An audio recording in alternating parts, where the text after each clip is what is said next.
Hey guys and girls, this is the Fearless by the name of manoftheory, aka the underdog for underground. Back again, this time doing my wall discussion on Boko no Hero, My Hero Academia, manga chapters 173 and 174. Letting y'all know, spoilers will be told, so please proceed at your own risk. On that note, let's go. Alright guys, let's jump right into it. In the beginning of manga chapter 173, we get the return of Eri-chan as Togetti, with permission from the principal and Eraserhead, brings Eri-chan back into the story of My Hero. And this time, it's just for Togetti and Miria to walk Eri around the school, get her feeling comfortable so she won't suffer no panic attacks and use her powers to kill everybody. So, just for her to feel comfortable, also get her feet wet to see what's going on around the school as everybody sets up for the cultural festival. And around this time, we see like certain people and characters that's going to get some character development in this chapter, showcase some of the things they're doing for the cultural festival. So let me go ahead and start talking about some of these characters right now. All right. While we have others in the story that's setting up for the cultural festival as well, it's basically like two key points I want to reference as far as these characters as how they setting up for the cultural festival and how do I think these two characters will gain from it in the future and use that as progression as far as their character down the line in the My Hero story. So the first character I want to talk about is Haido Nijin. That's one of Togetti's classmates. So she's basically running for Miss Khan. Even Deku didn't know about what was Miss Khan. But Miss Khan in Japanese is like a beauty pageant. And it's basically for the ones that basically wants to participate in it. Because at first, when I first read the chapter, I thought it was only for the year 2 and year 3 characters of My Hero. But when I looked into it, we read it a second or third time, I found out that the first years could also participate in Miss Khan. But a strange thing, even for Deku, Deku didn't understand why Razorhead didn't want nobody from Class 1A to participate because he didn't even mention it. I don't know, did Razorhead forget, or was it a particular reason for that? But as we devolve deep into the Miss Khan thing, we find out that the girl Haido Nijin, I'm sorry if I'm messing this girl name up, I apologize. She's won second place last year. And she lost to an amazing woman from Class G, the support team. And her name is Saki Bimbo Sama. If I'm pronouncing that right, I'm not sure. Leave something in the comment section below. But they said that this girl been winning for like the past 2 or 3 years. So that's one character I do want to see when the cultural festival rolls around to see what type of quirk she has, what her personality is. Maybe she can be somebody that could be useful in the future.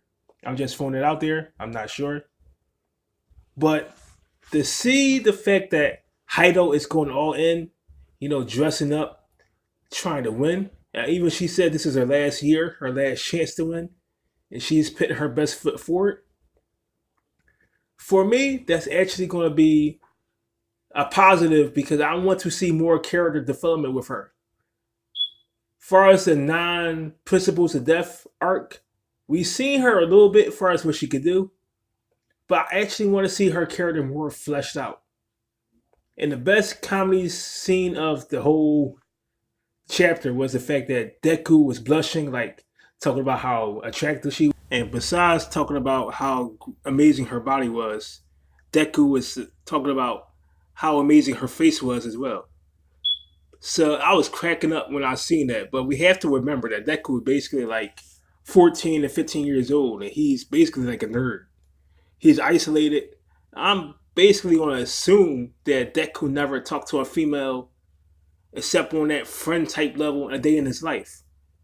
So it has me thinking, far as outside of the box, as far as the My Hero story, as far as is there anybody that besides Gravity Girl anybody else that Deku might find attractive enough to talk to on that level.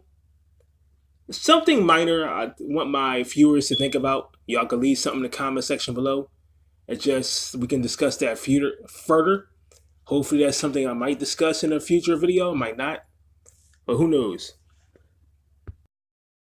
Alright, the second character I want to reference is Hatun. If I'm not pronouncing the name right, I apologize once again. I'm trying to get the names up to par so I can be better at that.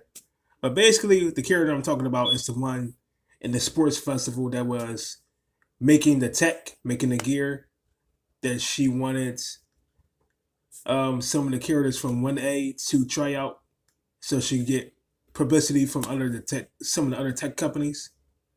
But basically, we also see her being introduced in the chapter as she's saying that this is her time to shine, far as so that everybody else can see her projects and her creations that she created, the babies that sometimes she likes to call them.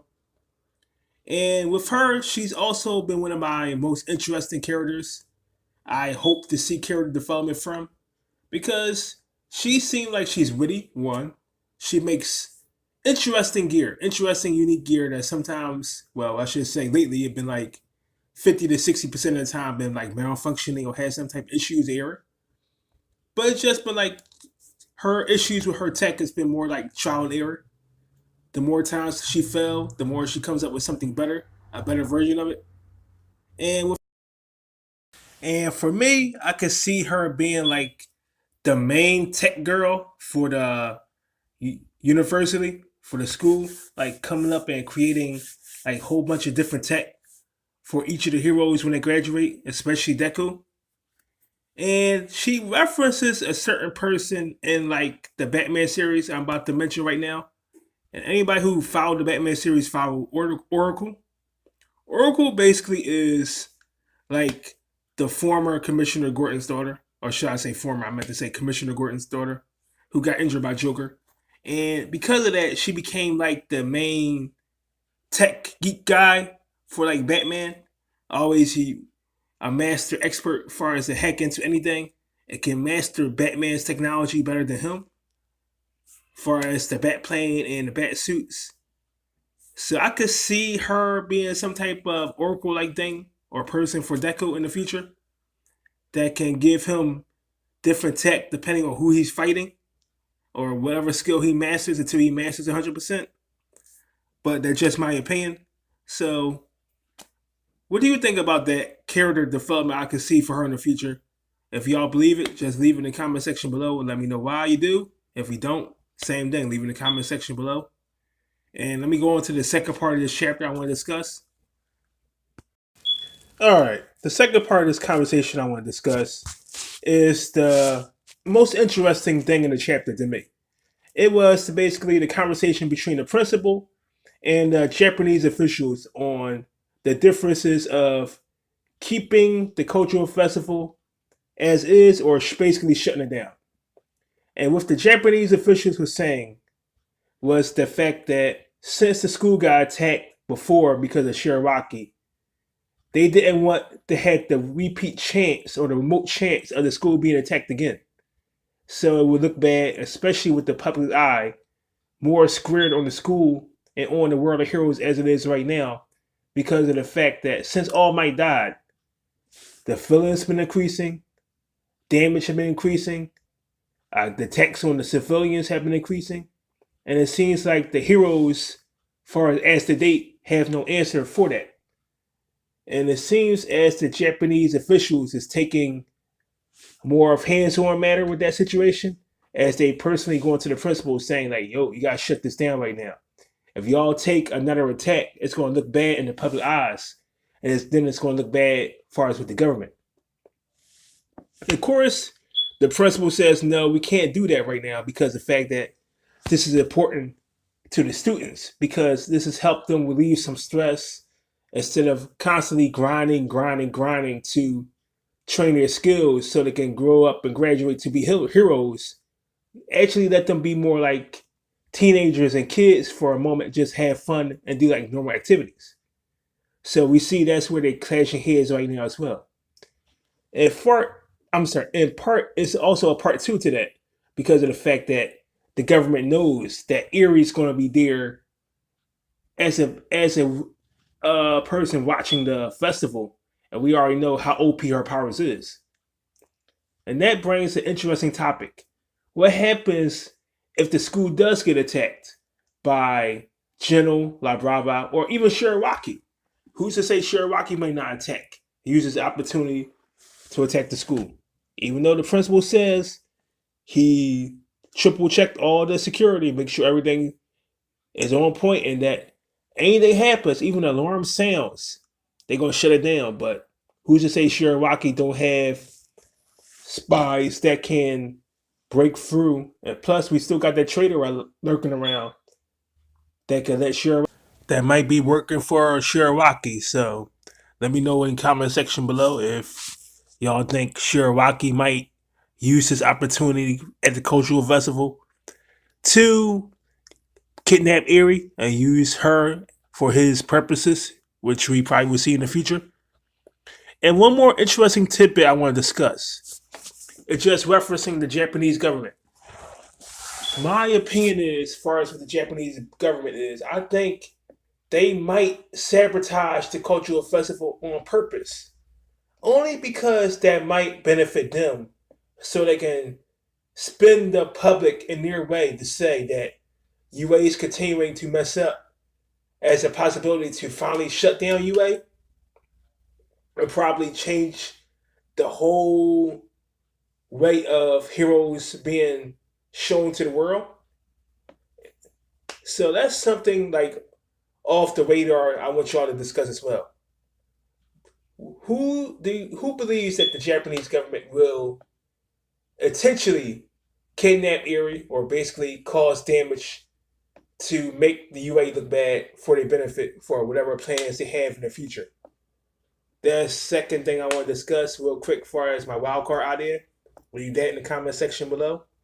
And let's go ahead and start talking about manga chapter 174. Alright, let's quickly talk about the end of manga chapter 173 and the start of 174. At the end of manga chapter 173, when Deku go back to rehearse with the rest of the dance crew on 1A, it's quickly referenced that Deku was fired at the end of manga chapter 173. But as stated in 174, the only reason that Deku was so-called fired was because they wanted to use Ayo-sama, the guy with the light quirk, because they want to use him like some type of disco ball on the stage, and they had nobody else to help. So they asked Deku if he can basically do like a split duty and work on the stage crew and help put the guy Ayo-sama on the stage as a light bulb, so it could be better for them for as their cultural festival project. But still, Deku was going to get like some type of limited dance time, which Deku had no problem with because he wanted to show off his dance moves to Eri-chan. So that was kind of a shocker. If you if you read the end of manga chapter 173 for the first time, because I read it, I was like, okay, what the fuck going on? But quickly when I read 174, I realized it made sense because the fact that if Deku kind of being like kind of sort of off screen, if it is attack at the cultural festival, Deku can basically maneuver around without being seen. So if the school was attacked, he could use that extra maneuverability to help save a couple of lives and basically move the rest of his classmates in 1A, or maybe the other teachers that's probably watching the cultural festival, move him around while still being unseen so that he could prevent less damage. But that's just one of my opinions though. Also, when we seen more of Deku, we see him go back with All Might and go back to his basic training where he's still learning to use 100% all for one and still be able to shoot off 100% blast without blowing up basically his whole body. So when we seen that Hakusama, the tech girl, comes in and references the fact that she finishes the gloves Deku asked her to work on, and that brings like a bit of nostalgia. I'm sorry, nostalgia to All Might, as he referenced the fact that he wants to use or attempted to use like tech gear to unleash the full potential of his 30% or 40% of All for One. And that basically means that when he says that, it basically makes Deku go back to the number one fan in the world as he starts freaking out like, yo, as we see that Deku go back to being like the number one fanboy of All Might in the world, as he starts trying to find like internet information on All Might using some type of tech gear or referencing some type of tech gear. Also, later on in the chapter, we see that somehow, some way, Deku accidentally clicks on one of Geno's videos, and once he's seen the video of Geno, automatically being Deku, he references that he wants to know what is La Brava's next move. And later on in the chapter, close to the end, we find out that Geno and La Brava is basically planned out the whole outline to how they're going to infiltrate the UA and the cultural festival and record it to become more infamous. And we see that Geno is basically putting his whole 100% plus ultra reasoning into it because he's saying he's doing this to inspire future fans in the future, also to show his dedication to his first fan, La Brava.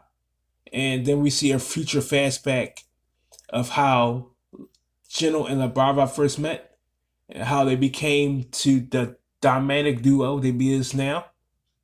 So basically, the rest of 174 are just like more like setup as we see the final preparations with Geno and La Brava as they finish explaining how they gonna infiltrate UA and that they're doing it with 100% of passion as they trying to set a standard, as they trying to let the rest of the next generation know what their cause and goals is. As far as Miria, I can't wait to see how Miria and Geno interact once they meet, because we already know that's without a shadow of doubt that's going to happen. Because somehow, some way, Geno is going to bump into Miria. I'm guessing it's going to be at the cafe, the coffee place, and Miria is going to be like being a super intellect that he is. He's going to figure it out right away, and the interaction is going to be to me on point, and I can't wait to see how that's going to lead up when we get to manga chapter 175. On that note, I want to say, guys and girls, I'm sorry for this review for Boko no Hero being out late. I have lots of family issues I had to take care of, so I apologize for that once again. And on that note, Man and Fury is out, and a man's dreams will never die.